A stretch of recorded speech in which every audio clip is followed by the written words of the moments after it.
Bună ziua, bună ziua și... Are bine, domnul doctor? Haideți, așa. Bravo. Luați loc acum. Un pacient cu boală venoasă cronică.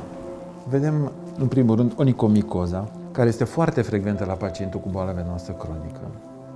Un pacient cu varice este predispus să facă această onicomicoză datorită modificărilor imunologice pe care le are.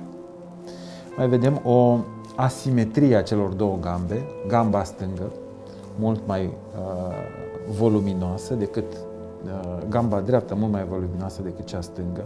Vedem hiperpigmentare, o modificare și de culoare și vedem aici, în partea internă, o colorație specifică numită coroana flebectatică. Aceste vene foarte subțiri sparte ne arată că există o hipertensiune, o presiune foarte mare în sistemul venos.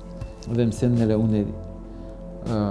unor excizii ale varicelor și acum veniți în picioare, așa, și stați cu un picior în față. Stați cu piciorul acesta în față, așa. Este poziția pe roc de paus cu rotația externă, în care apreciem din punct de vedere palpatoriu consistența gambei, dacă sunt dureri, dacă venele acestea varicoase care sunt umplute se comprimă bine, dacă nu se comprimă, atunci există suspiciunea ca ele să fie locuite de cheaguri, de trombi. Ecografia ne arată două elemente foarte importante: anatomia și hemodinamica. O să explorăm în continuare sistemul venos profund al coapsei și creștem un pic adâncimea.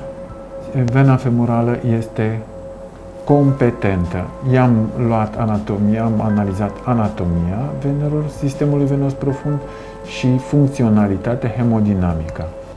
Mergem mai departe. Nu există nicio perforantă la nivelul coapsei. Asta este un lucru bun și ne așteptăm la o predicție de evoluție postoperatorie bună. Urmărim traseul acestor vene, care sunt din ce în ce mai mici. Vedem edemul în țesutul subcutanear și apoi terminăm explorarea prin venele tibiale, care sunt în număr de data aceasta de 2 și care sunt perfect compresibile și, iată, și competente. Așadar, predictibilitatea de evoluție postoperatorie va fi foarte bună. Vom închide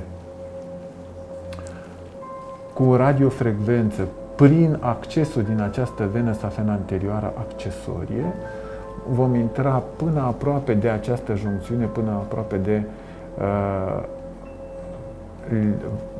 vena femorală. Această valvă terminală trebuie să fie reperul nostru de plasarea cateterului, urmând ca pe aceste vene de neovascularizație să introducem o spumă ghidată ecografic, care le va bloca.